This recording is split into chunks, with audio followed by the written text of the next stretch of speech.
सेठी करूची कौन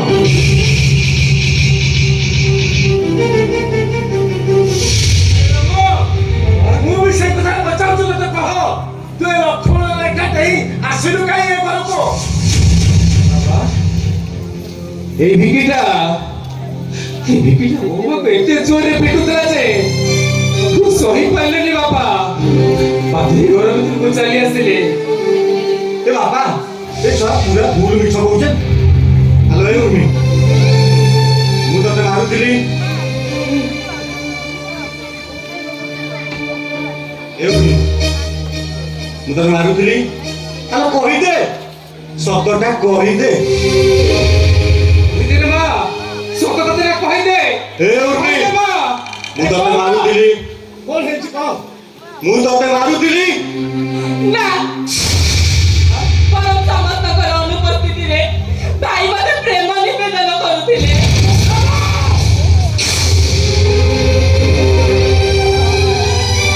ଏଥର ବିଚାର କର ପାଗଳ ହେଇଯିବି ମୁଁ।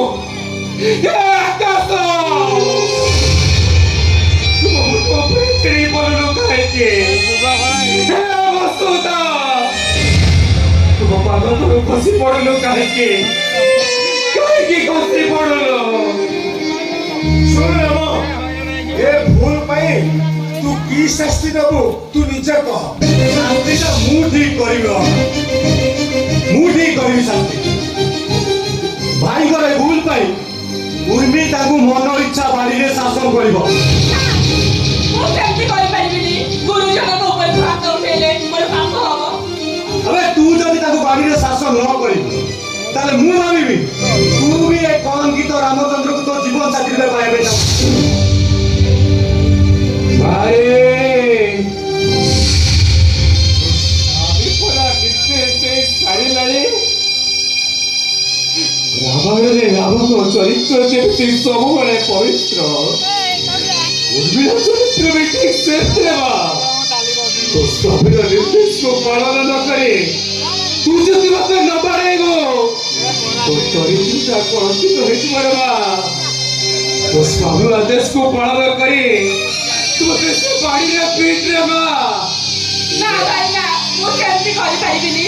ଆପଣ ମୋ ଗୁରୁଜନ ଆପଣଙ୍କ ଉପରେ ହାତ ଉଠେଇଲେ ମୋତେ ପାପ ଲାଗିବ। ଏ ବୋହୁ ମା ଟିକେ ପୂର୍ବରୁ କହୁଥିଲେ ନା ମୁଁ ତୋ ବାପ ଆଉ ତୁ ମୋ ଝିଅ। ଆଜି ବଦଳି ଯିବ ରେ ମା। ମୋ ବାପରୁ ତୋ ପୁଅ ହେଇଯିବି ଆଉ ତୁ ମୋ ଯଶୋଦା ମା ହେଇଯିବ। ଗୋଟାଏ ହାତରେ ମୋ କାନକୁ ଧରିବ ଆଉ ଗୋଟାଏ ହାତରେ ମତେ ପିଟି ପିଟି ଶାସନ କରି ବୁଝେଇବ। ନା ଭାଇ ନା ମୁଁ ଏମିତି କେବେ କରିପାରିବିନି। ଏ ମା ତୋ ସ୍ୱାମୀ ନେଇଥିବା ନିର୍ଦ୍ଦେଶକୁ ପାଳନ କରି ନିଜକୁ ନିର୍ଦ୍ଦୋଷ ବୋଲି ପ୍ରମାଣ କରିଦେ ରେ ମା।